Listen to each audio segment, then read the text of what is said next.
नमस्कार मित्रांनो, आज आपण श्री स्वामी चरित्रकथा सागर आणि उपासना यातील अध्याय क्रमांक 20 बघणार आहोत। तर मित्रांनो, एके दिवशी दर्शनाची इच्छा धरून एक गृहस्थ स्त्रींच्या दर्शनास आले होते। मुखाने श्रींचे स्तुती स्तोत्र म्हणत त्यांनी श्री चरणांना वंदन केले। तेव्हा फकीरांना खाना दे, त्यामुळे तुझ्या सर्व इच्छा पूर्ण होतील। नाना विविध पक्वान करून त्यांना जेवू घाल, असे श्री महाराजांनी सांगितले। समर्थ आज्ञा जाणून नाना विविध पक्वाने तयार करून त्या गृहस्थाने 5 फकीरांना जेवू घातले।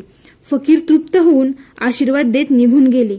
तेव्हा त्या गृहस्थाला आज्ञा देत श्रींनी सांगितले, आता फकीरांच्या पात्रातील उष्टे अन्न तू ग्रहण कर, त्यामुळे तुझे सर्व मनोरथ सिद्धीस जातील, असे सांगितले। तेव्हा मात्र त्या गृहस्थाच्या मनात शंका उत्पन्न झाली। यवनांची जात मुळातच अपवित्र, त्यांचे उष्टे कसे भक्षण करू? आणि ही वार्ता जर आत्वसखियांना कळाली तर त्यांचा रोष अकारण वाढून घेऊ। त्यामुळे अंतर्ज्ञानी समर्थांनी तात्काळ हा भाविक नाही, माझ्या सत्यवचनांवर याचा विश्वास नाही, त्याच्या मनात अजूनही शंका आहे, असे उद्गार काढले। इतक्यातच सहजच एक भ्रमिष्ठ व्यक्ती स्वामींच्या सन्मुख स्वस्थ उभी राहिली। उत्पन्नाचे कसलेही साधन जवळ नसल्यामुळे दारिद्र्यग्रस्त होऊन भ्रमिष्ठासारखे वनवन भटकणाऱ्या त्या गृहस्थास समर्थांनी हे उष्टे खा, अशी आज्ञा करताच निशंक मनाने जागेवरच बैठक मारून त्याने पात्रातील सर्व उष्टे अन्न खाऊन टाकले। तेव्हा तू ताबडतोब मुंबईत जा, तेथेच तुझे मनोरथ सिद्धीस जातील, पैसा मिळेल, असे समर्थांनी सांगितले। स्वामी वचनी पूर्ण विसंवत त्याने तात्काळ मुंबईस प्रस्थान केले। मुंबईस आल्यानंतर द्रव्य मिळतील या आशेने तो उगाचच इकडे तिकडे भटकत असे।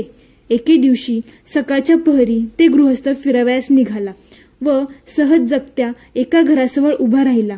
तितक्यातच त्या घरातून एक वृद्ध स्त्री घाईघाईने दरवाजा उघडून बाहेर आली।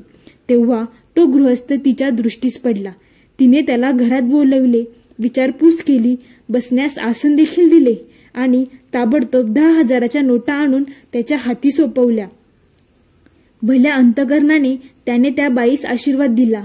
द्रव्य लाभ झाल्यामुळे भ्रमिष्ठासारखं करणारा तो गृहस्थ तात्काळ शुद्धीवर आला आणि वारंवार मुखाने स्वामींचे स्तुतिगान करतच बाहेर पडला। तर मित्रांनो, अशा प्रकारे हा 20वा अध्याय येथे समाप्त होतो। तुम्हाला हा अध्याय आवडला असेल तर चॅनेलला नक्की सबस्क्राईब करा आणि लाईक, शेअर, कमेंट करायला अजिबात विसरू नका।